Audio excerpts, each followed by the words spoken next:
அல்லேலூயா. ஆபகுக் 2ஆம் அதிகாரம் 3ஆம் வசனம். குறித்த காலத்திற்கு தரிசனம் இன்னும் வைக்கப்பட்டிருக்கிறது. முடிவிலே அது விளங்கும். அது பொய் சொல்லாது.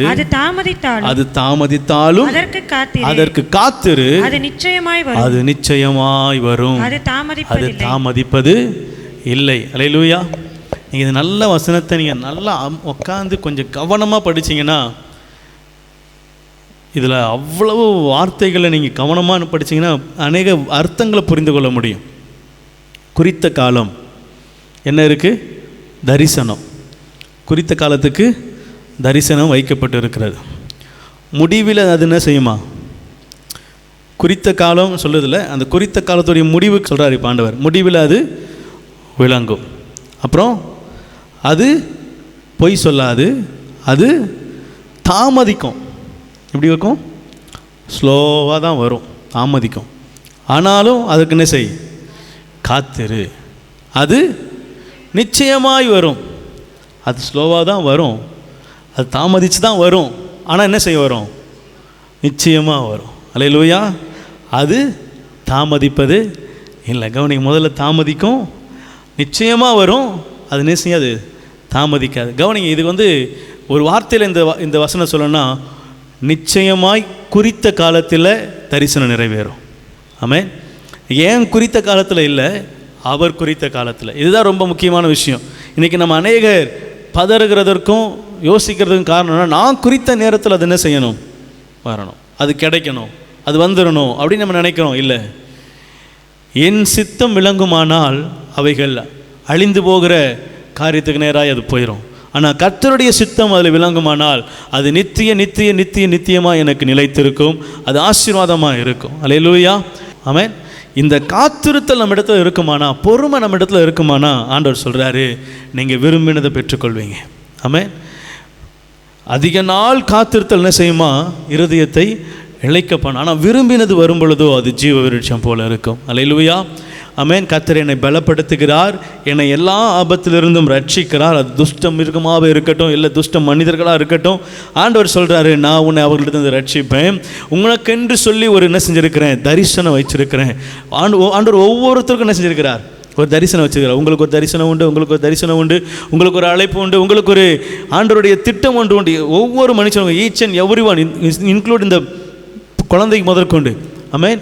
சின்ன பிள்ளையாக இருந்தாலும், பிறந்த குழந்தையாக இருந்தாலும், அதை குறித்தும் கர்த்தருக்கு ஒரு சித்தம் உண்டு, ஒரு தரிசனம் உண்டு. அந்த தரிசனத்துக்கு நம்ம என்ன செய்யணுமா? காத்திருக்கணும். அது முடிவில் தான் விளங்கும். எப்போ தான் விளங்கும்? முடிவில் தான் விளங்கும். என்ன, பின்னாடி ஓடி வர மாதிரி தான் இருக்கும். ஆனால் நீங்கள் கடைசியில் பாருங்கள், நீங்கள் தான் முதல்ல என்ன செய்வீங்க? First prize. அல்லேலூயா. ஆமாம், முயல் வேகமாக ஓடுற மாதிரி தான் இருக்கும். ஆனால் ஆமாம் தான் என்ன செய்யும்? ஜெயிக்கும். அல்லேலூயா. ஆமாம் மாதிரி தான் ஆசீர்வாதம் வருது, ஆனாலும் ஆமாம் தான் ஜெயிக்கும். அல்லேலூயா.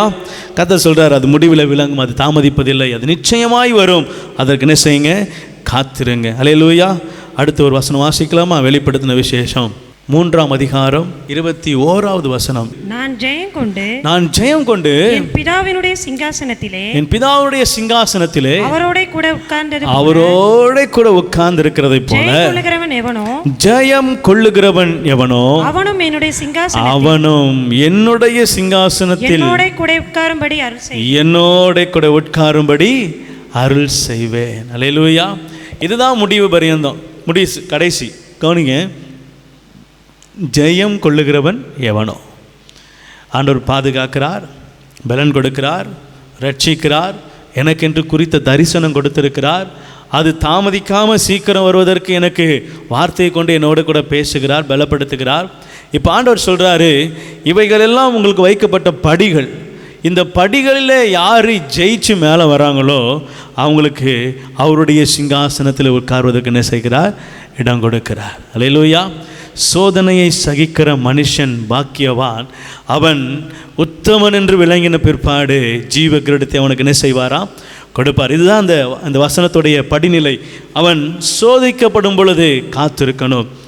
தாவீது தன்னை கர்த்தருக்குள் திடப்படுத்தி கொண்டான். எல்லாருக்கும் சோதனை தான்.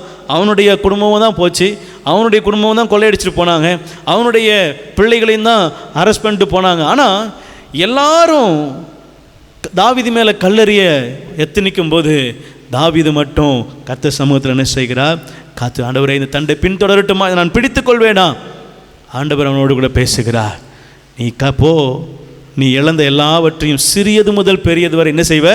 திருப்பிக் கொள்வாய். ஆண்டவர் வாக்குத்தத்தம் கொடுக்கிறார். கவனிங்க, நான் சொல்கிறேன், அந்த தாவீது கூட இருந்தவங்களாம் ஏன் தெரியுமா கல்லெறிஞ்சாங்க?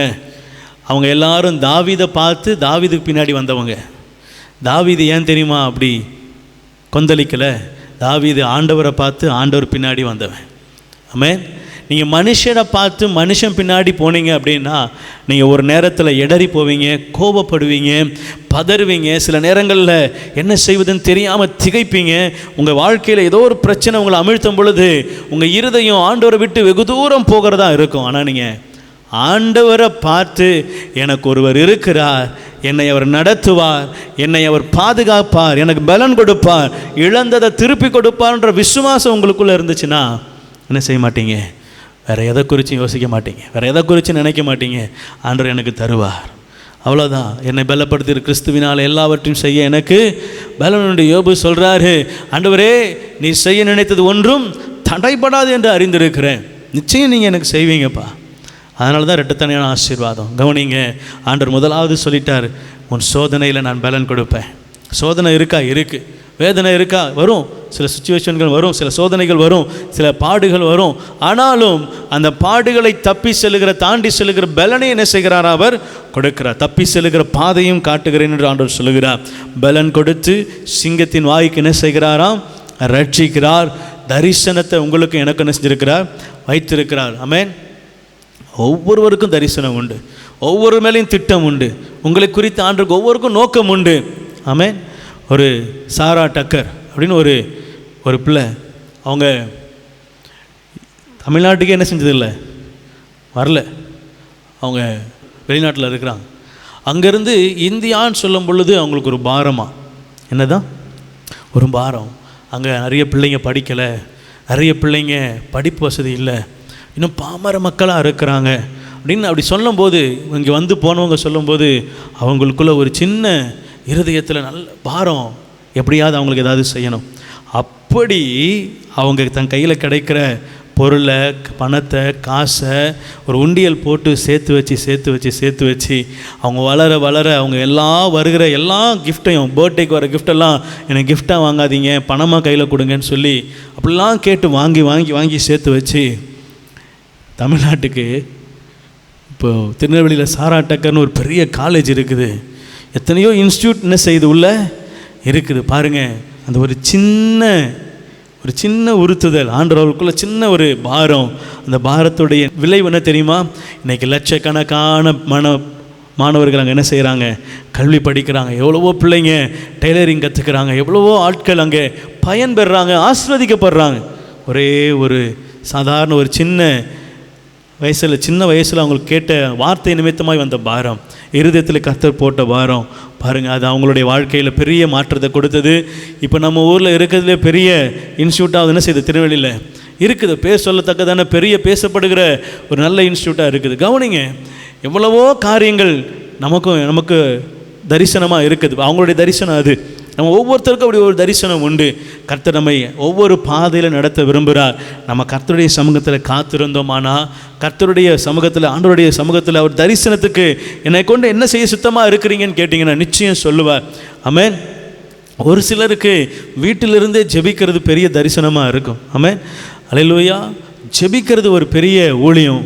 நீங்கள் ஜெபிக்க அநேக ஆசீர்வாதங்கள் உங்கள் வாழ்க்கையிலையும் பார்ப்பீங்க. யாருக்காக ஜெபிக்கிறீங்களோ அவங்க வாழ்க்கையில் என்ன செய்வீங்க?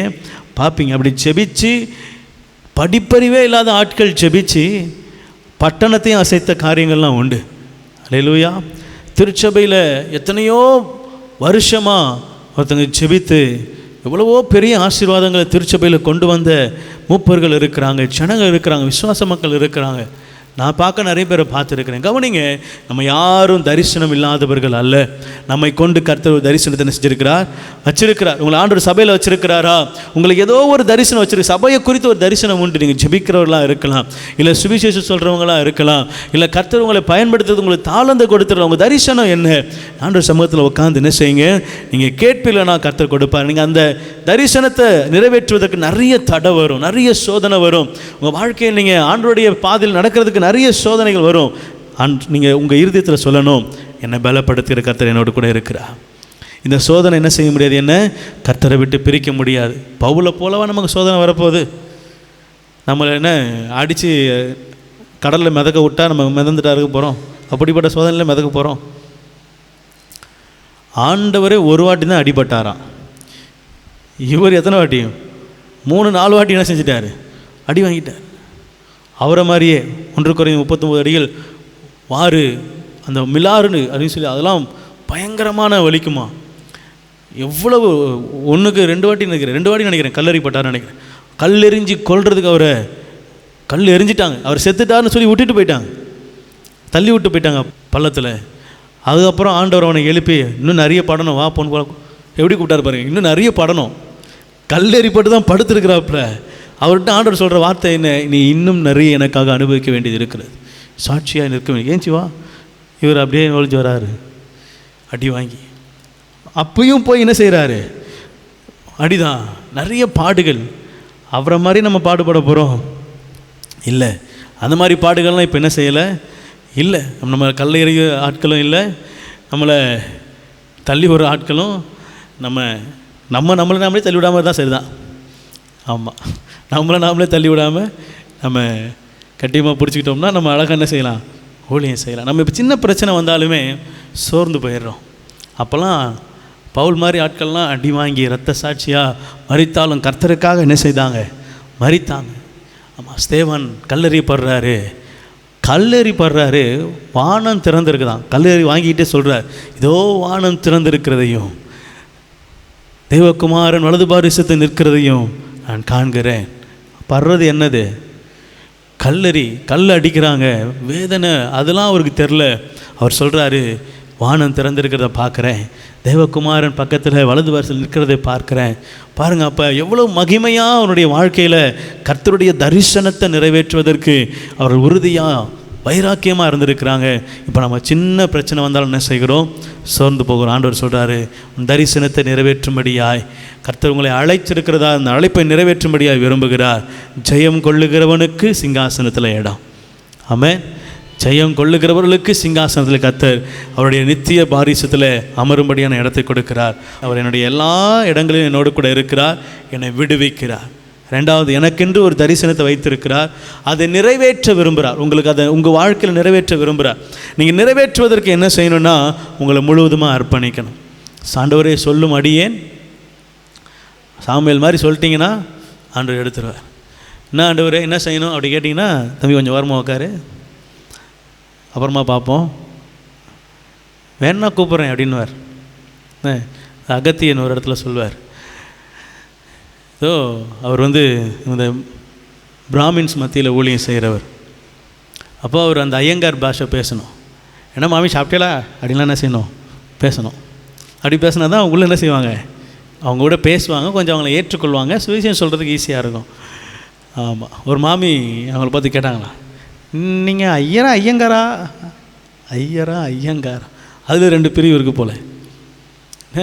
இவர் உடனே சொன்னாரா, ஆண்டவர் ஒரு இடத்துல ஐயர்னு கூப்பிட்டாங்கல்ல, ஐயரே, ஐயர் மாமி, நான் யார், ஐயர். நினச்சேன் நீ ஐயராக தான் இருப்பேன் அப்படின்னு நினச்சேன். வா இல்லைவா, அன்றைக்கி விருந்து உபசரித்தாங்கன்றீங்க அப்படின்னாரு. இப்போ நான் யோசித்து பார்க்குறேன், பாருங்கள், அவருக்கு ஒரு தரிசனம் இருக்குது. அந்த தரிசனத்தை அவர் கொஞ்சம் என்ன செய்கிறார், கொஞ்சம் ஞானமாக செய்கிறாருன்னே வச்சுக்கிடுவோம். ஆனாலும் சமயத்துக்கு ஏற்றபடி ஏற்றவர்களுக்கு ஏற்ற வார்த்தையை சொல்ல அறிகிற அறிவு என்ன செய்யணுமா, வேணுமா? அல்லேலூயா. தரிசனம் இருக்கும், அழைப்பு இருக்கும், ஆனால் அதை எப்படி பயன்படுத்தணுன்றதை ஆண்டவர் சமூகத்தில் உட்காந்து என்ன செய்யணும், கேட்டு பெற்றுக்கொள்ளணும். அல்லேலூயா. அதில் நம்ம ப்ரிப்பேர் ஆகணும், அதில் நம்ம எக்ஸ்பீரியன்ஸ் ஆகணும். ஆமென். சில நேரங்களில் சில இடங்களில் நம்ம தெரியாமல் சொல்கிற வார்த்தைகள் கூட என்ன செஞ்சிருது, அது பெரிய பிரச்சனையாக கொண்டு வந்து வெட்டுறது. அல்லேலூயா. ஆகவே நம்ம ரொம்ப ஜாக்கிரதையாக ஆண்டோடைய வசனத்தை, ஆண்டோடைய தரிசனத்தை நிறைவேற்ற பிரயாசப்படணும். ஞானமாய் காரியங்களை செய்யணும். அவர் அதில் நமக்கு ஞானத்தை கொடுக்கிறவராக இருக்கிறார். இப்படி நாம் அவருடைய சமூகத்தில் காத்திருப்போமான அவர் சொல்கிறாரு, நீங்கள் ஜெயம் கொள்கிறவர்களாக இருப்பீங்க, உங்களுக்கு என்னுடைய சிங்காசனத்தை என்ன செய்வேன், தருவேன். அல்லேலூயா. இப்போ நம்மளை மு.க. ஸ்டாலின் ஐயா அவர்கள் அவர் வீட்டில் கூப்பிட்டு உட்கார வச்சு சாப்பாடு போட்டார்னா எப்படி இருக்கும்? வேணான்னு சொல்லுவீங்களா? அப்படி ராஜ நட போட்டு போய் உட்காந்துருவீங்களா? ஐயா ஐயா ஐயா இங்கே உட்காரட்டுமா? ஐயா உட்காரலாங்களா? என்ன செய்வீங்க? 100 கேள்வி கேட்பீங்க. ஐயா உள்ளே வரலாமா? ஐயா இங்கே நிற்கலாமா? ஐயா அங்கே நிற்கலாமா? ஐயா இங்கே உட்காரலாமா? ஐயா இதை எடுக்கலாமா? ஏன் நம்ம இப்போ அப்படி பேசுகிறதுனால நமக்கு அது பெரிய விஷயமா தெரிலல்ல. ஒருவேளை நீங்கள் அப்படி ஒரு சுச்சுவேஷனில் நிற்க வேண்டிய இடத்துல வந்துச்சுன்னு வச்சிங்களேன், அவர் வீட்டுக்கெலாம் போவேண்ணா, அவர் வர இடத்துல நீங்கள் என்ன செய்யுங்க, போங்களேன். என்ன செய்ய முடியாது? அவர் பெருந்தன்மையாக இருப்பார். அவர் பிளாக் கேட்ஸ்னு ஒரு 4 பேர் வச்சுருப்பார். அவங்க நம்மளை புழிஞ்சி கசைக்கு தூக்கி போட்டுருவாங்க. போவாங்கட்டு அப்படின்னு கிட்ட வர விட மாட்டாங்க. அவர்கிட்ட நெருங்கிறதே ரொம்ப கஷ்டம். ஆண்டவர் சொல்கிறாரு, என் சிங்காசனத்தை உனக்கு தருவேன். அல்லேலூயா. இந்த உலகத்தில் அவரும் சாதாரண மனுஷன்தான். அவர் முதலமைச்சராக இருந்தாலும் அவரும் யார் தான்? ஆமாம், ரத்தமும் சதையும் எலும்பும் உள்ள சாதாரண மனிதன்தான். பிரதம மந்திரியாகவே இருந்தாலும் அவரும் யார் தான்? இந்த உலகத்தில் என்ன அதிகாரத்தில் இருந்தாலும் எல்லாம் மனிதர்கள் தான். ஒரு நாள் மரிக்க வேண்டியவர்கள் தான். ஆமென். என் தேவன் சொல்கிறாரு, அழியாத சிங்காசனத்தை உங்களுக்கு என்ன செய்வேன், ஜெயம் கொள்ளுகிறவன் எவனோ. இந்த உலகத்தில் இவங்கெல்லாம் ஜெயம் கொண்டுட்டாங்களா, இவங்கெல்லாம் பெரிய இடத்துல இருக்கிறாங்க, பெரிய ஆளாக இருக்கிறாங்க, ஜெயம் கொண்டு இருக்கிறாங்களா? இல்லை, நீங்களும் நானும் தான் ஜெயம் கொண்டவர்களாக இருக்கிறோம். ஆமென். இப்போ வரட்டும், யார் போவா? அவங்க இதே நாட்டை, இதே இடத்த, இதே ஸ்டேர் என்ன செய்யலாம், பிடிச்சி வச்சுக்கிட்டு நான் தான் ஆளுன்னு உட்காரலாம். ஆனால் நான் சொல்லுவேன், நான் சிங்காசனத்தில் உட்காந்துருப்பேன். அல்லேலூயா. ஆண்டவர் உங்களுக்கு எனக்கு வித்தியாசத்தை வைத்திருக்கிறார். நாமும் அவர்கள் ஒன்றும் இல்லை.